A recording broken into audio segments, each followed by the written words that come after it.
Japan ও বাংলাদেশ চুক্তি বিনিময় করেছে, যার আওতায় টোকিও ঢাকার বাজেট সহায়তা, রেলপথের উন্নয়ন এবং অনুদান হিসেবে $1.063 বিলিয়ন দেবে। মোট চুক্তির মধ্যে জাপান বাংলাদেশের অর্থনৈতিক সংস্কার এবং জলবায়ু স্থিতিস্থাপকতার জন্য উন্নয়ন নীতি ঋণ হিসেবে $418 মিলিয়ন দেবে।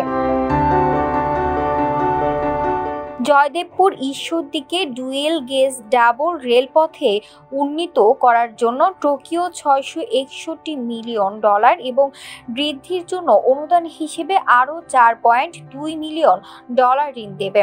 দিনের শেষে অর্থনৈতিক সংস্কার ও জলবায়ু পরিবর্তন স্থিতিস্থাপকতা জোরদার করার জন্য উন্নয়ন নীতি ঋণ, জয়দেবপুর ঈশ্বরদীর ডুবেল গেজ ডাবল লেন রেলপথের প্রকল্পের জন্য ঋণ এবং মানব উন্নয়ন বৃদ্ধির জন্য অনুদান বিষয়ে যথাক্রমে 3টি চুক্তি বিনিময় নোট স্বাক্ষরিত হয়েছে। জাপানে নিযুক্ত বাংলাদেশের রাষ্ট্রদূত মোহাম্মদ দাউদ আলী এবং বাংলাদেশে নিযুক্ত জাপানি রাষ্ট্রদূত শিনিচি সাইদা নিজ নিজ দেশের পক্ষে চুক্তিতে স্বাক্ষর করেন। প্রধান উপদেষ্টা অধ্যাপক মোহাম্মদ ইউনূস স্বাক্ষর অনুষ্ঠানে উপস্থিত ছিলেন।